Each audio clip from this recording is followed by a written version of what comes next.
Mhow Khandwa gas conversion project के तहत अब काम तेजी से हो सकेगा। महू से मुक्तियारा बलवाड़ा तक पड़ने वाले घने जंगल और पहाड़ी क्षेत्र में काम करने के लिए रेलवे को पर्यावरण और वन मंत्रालय की तरफ से सैद्धांतिक मंजूरी मिल चुकी है। वहीं इसके बाद अब रेलवे के लिए यहां काम करना आसान होगा। रेलवे के अधिकारियों के मुताबिक Khandwa Ratlam gas conversion project के तहत रेलवे ने खंडवा से बड़वा और रतलाम से महू के बीच गैस कन्वर्जन का काम पूरा कर लिया है, लेकिन महू से मुक्तियारा बलवाड़ा के बीच पड़ने वाले घने जंगलों की वजह से वन विभाग ने अब तक अपनी अनुमति नहीं दी थी, लेकिन अब रेलवे को मंत्रालय की तरफ से काम करने की अनुमति मिल चुकी है।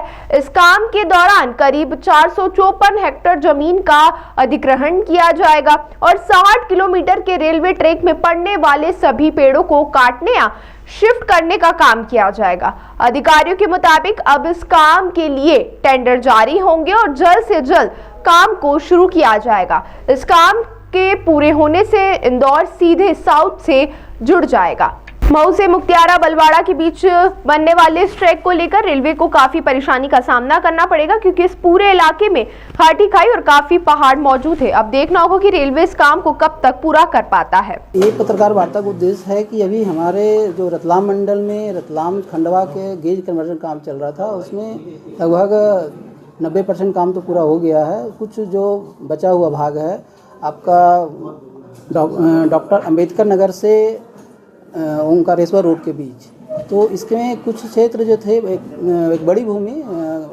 आपके वन विभाग के थे और वन विभाग से ज़मीन लेने के लिए कार्रवाई चल रही थी और रेलवे की तरफ से सारी प्रक्रिया पूरी करने के बाद वन विभाग भोपाल की तरफ से अपना पर्यावरण एवं वन मंत्रालय भारत सरकार को एक अवगत कराया गया था कि इनकी रेलवे की तरफ से सारी प्रक्रिया जो शर्तें हैं पूरी कर ली गई है।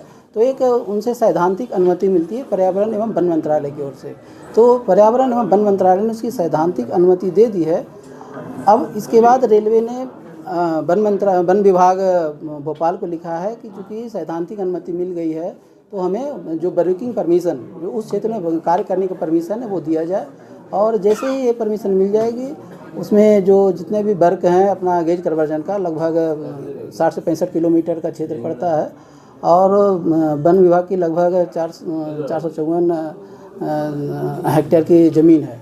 तो इस पे जो है आपका गेज कन्वर्टर काम शुरू हो जाएगा और इससे जो एक विलम्ब हो रहा था वो काम जल्दी शुरू हो जाएगा। सर, पर्यावरण मंत्रालय की तरफ से कोई निर्देश भी साथ में जारी किए गए अनुमति के साथ में, किस तरह से पूरा काम होना चाहिए, कम से कम पर्यावरण को नुकसान हो इस तरह? पर्यावरण की तरफ से निर्देश हमारे पास तो नहीं है, वो निर्देश जाते हैं आपको वन विभाग की तरफ आया होगा और वो सारी चीज़ें रेलवे की तरफ से के साथ जो है कॉन्टेक्ट करके वो पूरा किया जाता है। वो एक इंटरनल मैटर है और दोनों के बीच सहयोग से ही काम होता है और ये चूँकि मंजूरी मिल गई है तो काम हमारा जल्दी शुरू हो जाएगा। सर, इसमें कितने पेड़ प्रभावित होंगे, क्योंकि करीब 65 किलोमीटर जैसा आप बता रहे हैं, काफ़ी ज़्यादा पूरा घना क्षेत्र है वो जंगल वाला। हाँ, उन सभी के लिए जो है ना एक जो शर्तें थी पहले से ही आपको वन विभाग को पूरी कर दी गई थी और वन विभाग ने उन सारे शर्तों को मेंशन करके ही पर्यावरण एवं वन मंत्रालय को पत्र लिखा था और उसके बाद ही ये सैद्धांतिक मंजूरी मिली है। सर, इस बेल्ट के कारण ही ये पूरा प्रोजेक्ट रुका हुआ था अभी तक? देखिए, अब ये आपको ही पता है कि इसके कारण रुका हुआ था और अब चूँकि अनुमति मिल गई है, अप्रूवल मिल गया है, तो अब काम तेज़ी से हो जाएगा। सर, कब तक काम पूरा हो जाएगा अंदाजन? अब काम देखिए अभी आज शुरू होता है, इसमें कई सारे टनल भी हैं तो टनल का काम में थोड़ा समय लगता है, तो कम से कम 1 से 1.5 साल का तो समय तो लगना चाहिए। कितने टनल होंगे? लगभग 18 या 20 टनल है इसमें।